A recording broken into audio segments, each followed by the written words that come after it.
Sean bienvenidas y bienvenidos jóvenes estudiantes a esta sesión de lengua materna de tercer grado de secundaria. Soy el profesor Alberto Ábrego y les invito a que juntos exploremos los caminos del idioma español que ha cambiado mucho a lo largo de la historia, desde aquellos tiempos en que se consolidaba como una lengua luminosa y unificadora de una nación hasta nuestros días, en los que también muestra al mundo su plenitud. El aprendizaje esperado es: emplea las TIC como fuente de información, y el propósito de esta sesión, explorar características del español del Renacimiento. Es muy necesario que tengan listos los materiales que ya conocen: cuaderno, bolígrafo y su libro de texto. Sabemos que estarán atentos y llevarán un registro de las ideas y palabras clave del contenido de la sesión. Les pedimos que elaboren en su cuaderno un esquema como el que se presenta. Pueden colocar en cada columna los espacios que deseen. El propósito es que puedan contar con los apuntes necesarios para recordar y ampliar la información, o para aclarar dudas con ayuda de sus docentes y del libro de texto. En todo momento, tengan presente esta idea: estamos explorando las características del español y de las novelas renacentistas.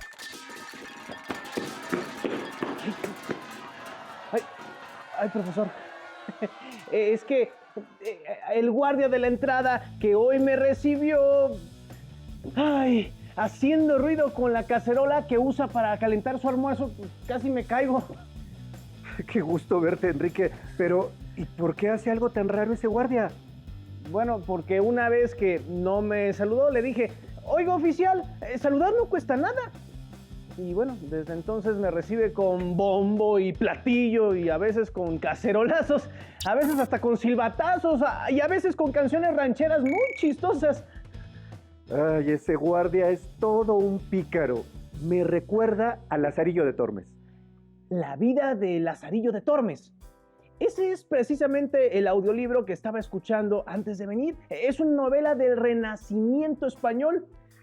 No existe nada más portentoso que el ser humano, sí, con todos los defectos o virtudes que pueda tener, pero siempre persiguiendo ideales y tratando de vivir de la mejor manera, aunque a veces uno que otro se pasa de listo. Sí, exactamente. En todos los tiempos hay personajes que tratan de sacar ventajas de otros, como Lazarillo, ese pícaro muchacho. La historia gira en torno a un jovencito que sirve a varios amos, entre ellos a un invidente, y hace cada cosa. Bueno, la verdad es que los patrones con los que se topa siempre quieren aprovecharse de él. Escuche este fragmento, maestro. Aquí traigo la novela impresa.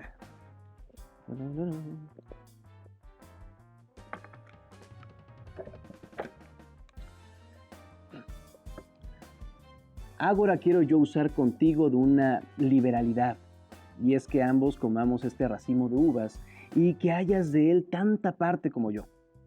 Partí yo hemos de esta manera: tú picarás una vez y yo otra, con tal que me prometas no tomar cada vez más de una uva. Yo haré lo mismo hasta que lo acabemos, y de esta suerte no habrá engaño. Hecho así el concierto, comenzamos. Mas luego, al segundo lance, el traidor mudó propósito y comenzó a tomar de dos en dos, considerando que yo debería hacer lo mismo. Como vi que él quebraba la postura, no me contenté ir a la par con él. Más aún, pasaba adelante 2 a 2 y 3 a 3, y como podía las comía. Acabado el racimo, estuvo un poco con el escobajo en la mano y, meneando la cabeza, dijo: Lázaro, engañado me has. Juraré yo a Dios que has tú comido las uvas 3 a 3.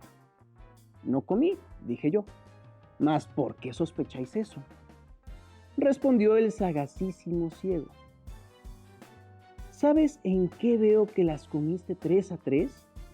En que comía yo 2 a 2 y callabas. Tan tramposo es Lazarillo como su patrón. Como pudieron notar, el lenguaje es muy distinto al que usamos hoy en día. Así es. Cuando tomé el libro y leí el título me pareció de lo más aburrido: La vida de Lazarillo de Tormes. Solo por curiosidad leí unos cuantos renglones, y al ver que había palabras raras, la verdad es que quise cerrarlo para siempre. Pero avancé un poco y me di cuenta de que sí entendía. Me gustó tanto que por eso busqué el audiolibro para escuchar la historia nuevamente y tratar de entender todas las palabras.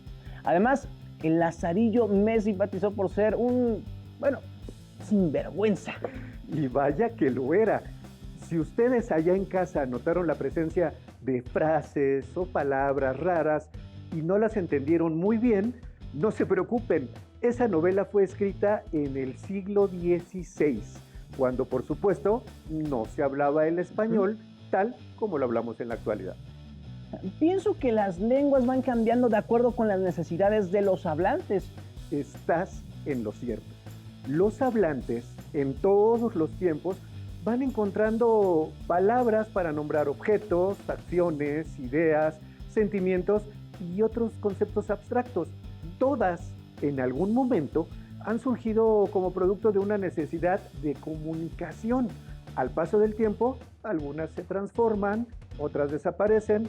Muchas palabras antiguas fueron cambiando hasta convertirse en las que hoy usamos cotidianamente.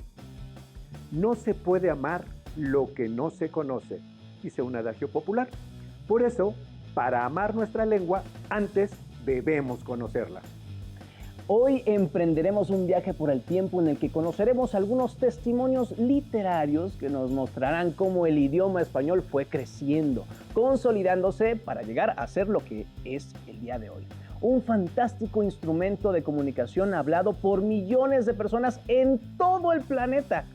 Por medio de una novela como La vida de Lazarillo de Tormes, por ejemplo, podemos conocer las experiencias de algunos jóvenes pobres que debían echar mano de su ingenio para sobrevivir.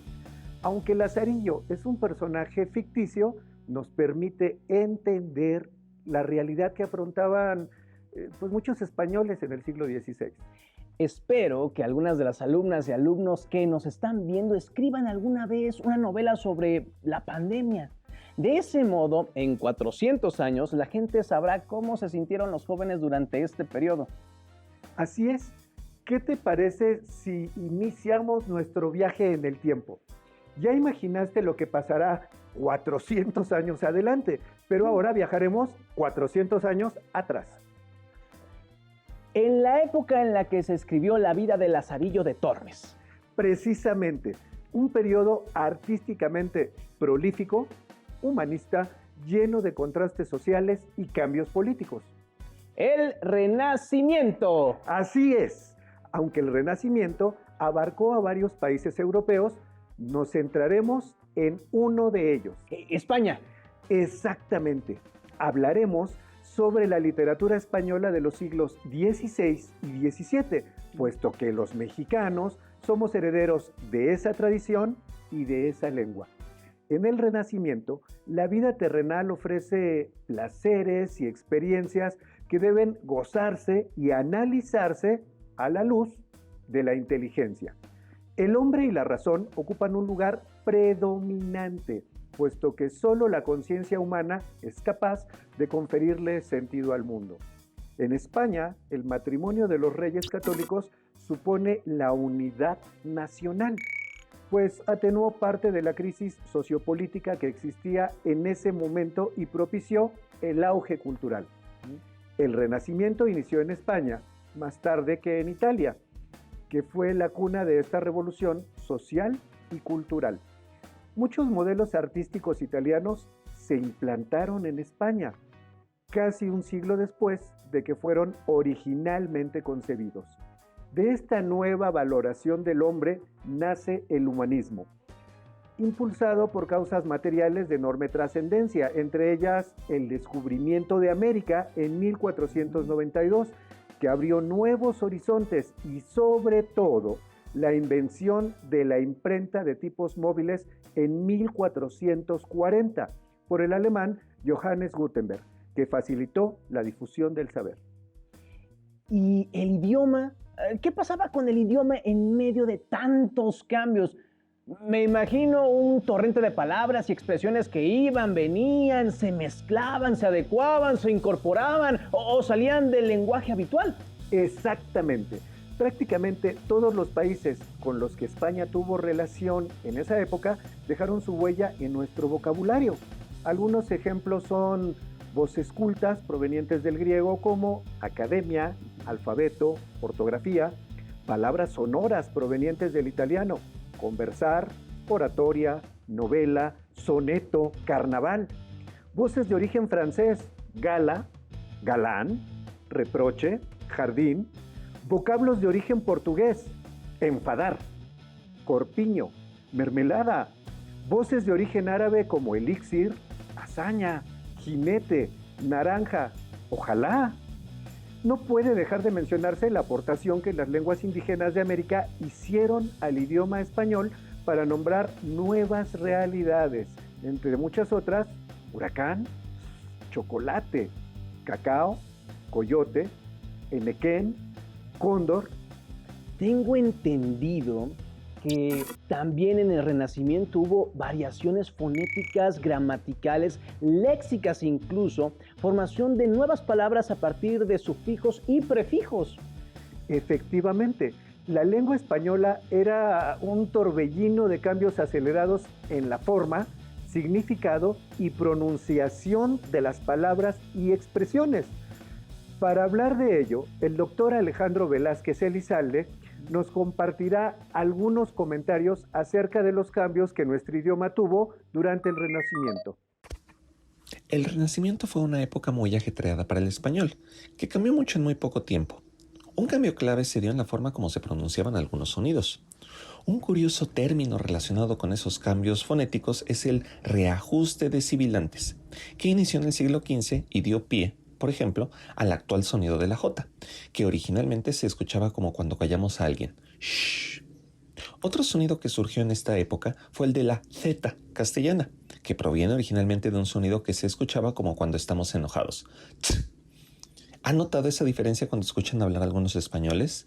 Tanto sh como th son sibilantes porque silban cuando dejamos pasar solo un poco de aire entre la lengua y el paladar. Por su parte, en la gramática también se dieron múltiples cambios durante el Renacimiento. Para hacer un recuento de todas estas modificaciones, necesitaríamos varias horas, así que solo mencionaré a algunas de las más representativas. Verbos que necesitaban de dos palabras, como en este ejemplo de la Celestina, darte han de palos, se volvieron más simples, pues hoy diríamos te darán de palos. A la conjugación inicial se le llamaba futuro analítico y a la moderna se le llama futuro sintético.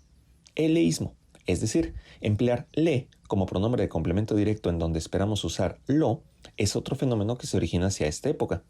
También en la Celestina podemos leer si bien le conocieses, no le juzgases, en lugar de si bien lo conocieses. Las formas de tratamiento, que son las que usamos para dirigirnos a los demás, sufrieron ajustes muy súbitos. En menos de 100 años, la expresión vuestra merced dio origen a usted, que se incorporó como un pronombre personal más. Entre las expresiones adverbiales surgieron usos como de la cintura para arriba, que hasta entonces se decía de la cintura arriba, y los significados de algunas conjunciones variaban. Por ejemplo, puesto que, el cual actualmente nos sirve para introducir una causa, en aquella época significaba aunque. Este uso, de hecho, es muy predominante en el Quijote. Una duda frecuente es si consideraba que el idioma español se debilita o enriquece con las incorporaciones y cambios en su vocabulario o perder su esencia. Al respecto, nuestro especialista comenta: Las palabras cambian tan rápidamente como los sucesos históricos. Por ejemplo, los viajes marítimos que constantemente se realizaban desde España hacia América y viceversa dejaron una huella permanente en el vocabulario del español americano, con la inclusión de varios marinerismos, es decir, términos náuticos. Por ejemplo, botar, como en botar la basura. Jalar, zafar, en el sentido de desatar, que se usaba cuando los marineros soltaban las amarras, las cuerdas que sujetaban la embarcación al muelle o a un ancla. También el verbo amarrar proviene de esas amarras. Otra palabra de origen marítimo, que seguramente ustedes conocen muy bien porque la usan cada vez que van a comprar algo a la tienda de la esquina, es abarrote, que está relacionado con el verbo abarrotar. Cuando los barcos, rebosantes de productos deliciosos y exóticos, llegaban a los puertos, abarrotaban los almacenes, es decir, los llenaban hasta el tope. Los viajes eran muy largos y por eso había que aprovechar muy bien el espacio para transportar todo lo que se pudiera. Así pues, la esencia del español, igual que la de todas las demás lenguas, es su posibilidad de ser moldeable, pues los hablantes le vamos dando forma a partir de nuestras necesidades de comunicación. Cuando cambiamos nosotros o nuestra realidad, adaptamos la lengua. Ella nos permite ordenar la realidad de nuestras mentes y comunicarnos con todos aquellos que comparten esa misma realidad con nosotros. Finalmente, una duda común relacionada con la llegada del español a América es si se habla mal el español en nuestro continente. Estos fueron los comentarios del Dr. Velázquez. Desde hace mucho tiempo, los especialistas que estudian la lengua decidieron que debían deshacerse de la idea de que las personas hablan bien o mal. Nadie habla el español, sino una variante o un dialecto del español. Ahora bien, todos nosotros usamos nuestra lengua materna de una determinada forma, lo cual nos ayuda a afianzar nuestra identidad. Pensemos en alguna tía o en algún amigo. La tía, por ejemplo, puede repetir ciertas frases como «ya te lo dije yo, pero no haces caso nunca». Y el amigo puede usar en muchas ocasiones la palabra «órale». Y no debemos pensar que nuestro amigo habla mejor que nuestra tía o al revés. Juzgar a los demás por la forma en la que hablan o escriben no tiene sentido. Lo cierto es que nadie puede decir que usa bien o mal el español, ni mucho menos que en Hispanoamérica se habla mal el español porque nos llegó de España. Los españoles que hace siglos llegaron a América no hablaban un español perfecto, pues este no existe. Ellos buscaron comunicarse y adaptarse a las necesidades que imponía el entorno. Los usuarios nacidos en América nos hemos encargado de ajustar la lengua a las nuevas necesidades de forma imperceptible a lo largo de múltiples generaciones y nuestros descendientes lo seguirán haciendo. Doctor Alejandro Velázquez Elizalde, agradecemos sus aportaciones que nos han permitido tener un panorama de la conformación y consolidación de nuestra lengua materna. ¡Qué increíble! Es fantástico conocer más sobre la lengua que usamos. Ahora entiendo cómo esta novela muestra la vida de Lazarillo de Tormes, muestra el vocabulario que se empleaba en el Renacimiento. Creo que también los libros que se escribieron en esa época reflejan diversos aspectos de la vida, como ciertas costumbres y formas de pensar. Estás en lo cierto. La literatura es un reflejo de la vida del pueblo que la produce. En el Renacimiento español, gracias a la imprenta, proliferaron los escritores. Se escribía poesía, teatro y prosa. ¿La novela como género literario nació en el Renacimiento? Así es. El teatro y la poesía lírica nacen en la Grecia antigua, muchos siglos antes, pero la novela, que es un relato escrito en prosa y se basa en la narración de sucesos organizados en capítulos, nació entre los siglos XV y XVI.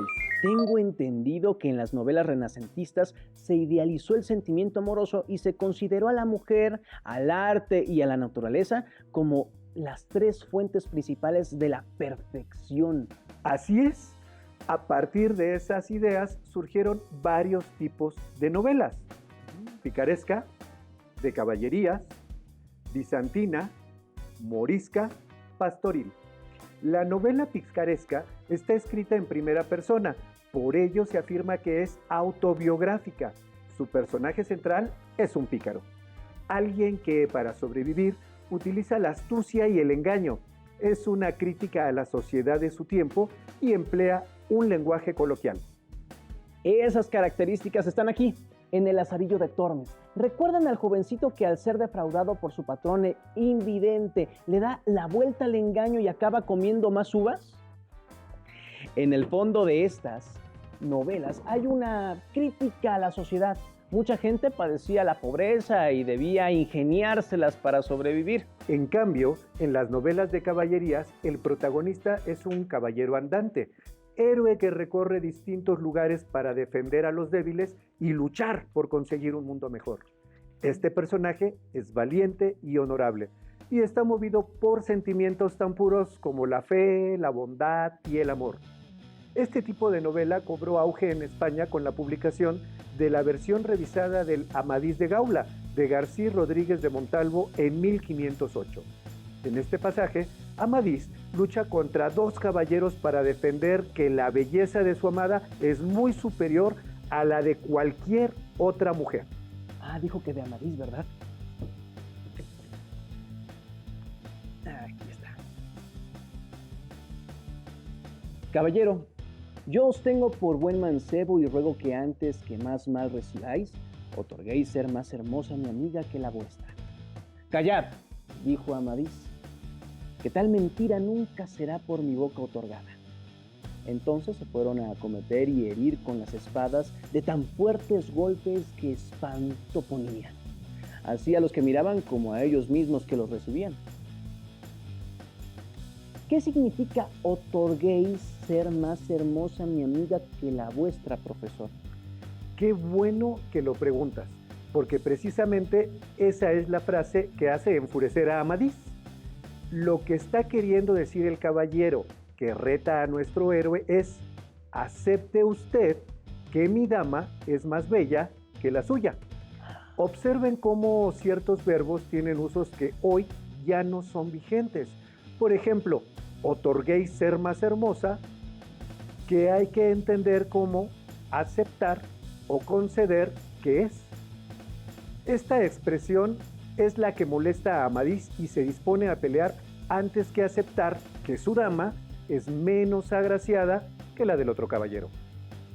La novela bizantina se centra en aventuras y viajes en los que se desarrolla una trama amorosa. Ofrece vicisitudes de una pareja de enamorados que se reúnen, al final, en un encuentro feliz. Ejemplo de ellas son Los trabajos de Pérsiles y Segismunda de Cervantes, El peregrino en su patria de Lope de Vega. Los habitantes del norte de África, recién convertidos al Islam, denominados entonces moros, invadieron territorios españoles durante la Edad Media. Ese choque entre dos culturas seguramente fue fuente de inspiración de numerosas novelas. Por supuesto, la novela morisca alude a las relaciones entre moros y cristianos en la España de los siglos XVI y XVII. Presenta como protagonistas a musulmanes, idealizando sus relaciones con los cristianos, con ejemplos de convivencia y generosidad entre ellos. Una de las novelas más conocidas es El Abencerraje y la hermosa Jarifa. Abindarráez es un moro que cae preso y cuenta a su captor cristiano, don Rodrigo de Narváez, la historia de su amor a Jarifa y cómo le había prometido a esta casarse con ella y huir. Narváez, conmovido por el dolor de Abindarráez, lo libera para que vaya al encuentro de Jarifa con la promesa de volver a los 3 días a su prisión. Abindarráez busca a Jarifa y regresa con ella a la prisión. Al ver que Abindarráez cumple su palabra, Narváez lo libera. En el siguiente fragmento observamos locuciones conjuntivas, es decir, expresiones fijas que funcionan como nexos que han perdido vitalidad en el español actual, como de suerte que indica una consecuencia o resultado. De suerte, señora, que vuestro captivo lo es también del alcaide de Álora.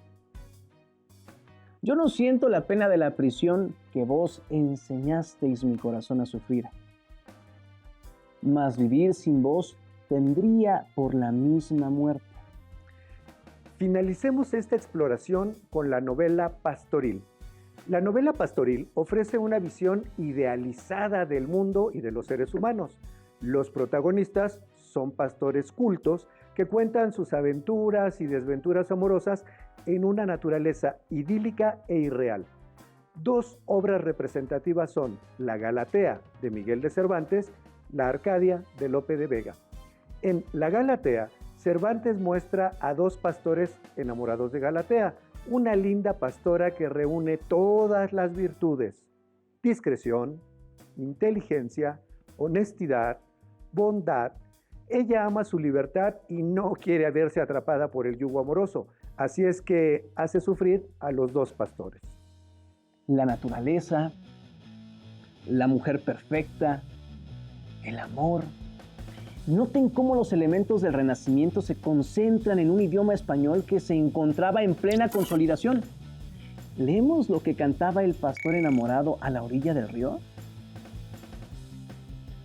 Creí que el fuego que en el alma enciende, el niño alado, el lazo con que aprieta, la red sutil con que a los dioses prende, y la furia y el rigor de su saeta, que así ofendiera como a mí me ofende al sujeto sin par que me sujeta. mas contra un alma que es de mármol hecha, la red no puede, el fuego, el lazo y flecha. Eso cantaba Elicio, pastor en las riberas del Tajo, con quien la naturaleza se mostró tan liberal. Aquí, note nuevamente palabras con significados que hoy no se emplean de forma tan habitual, como prender, con el sentido de capturar, o el uso de más como sinónimo de pero. ¿Listos para enfrentar el reto? Hagan una tabla comparativa. En una columna anoten palabras y frases del español del Renacimiento. En la otra columna, esas mismas palabras y frases tal como las empleamos actualmente. Elaboren un mapa mental ilustrado y colorido con el título Novelas del Renacimiento. Anoten sus características primordiales, así como los títulos de las obras citadas en la sesión y el nombre del autor correspondiente. Estamos llegando al final. Si no lograron registrar toda la información, recuerden que en su libro de texto de lengua materna podrán encontrarla. Busquen, revisen, consulten. El aprendizaje esperado ha sido emplea las TIC como fuente de información con el propósito de explorar características del español del Renacimiento. Ahora ya tienen conocimiento sobre nuestro idioma. Úsenlos para emplearlos cada vez de mejor manera. Quiero agradecer la presencia de Enrique Rodal en esta sesión, así como a todo este maravilloso equipo que hace posible que lleguemos hasta sus pantallas. Nos vemos pronto aquí en Aprende en Casa 3 para descubrir nuevos conocimientos. Hasta la próxima.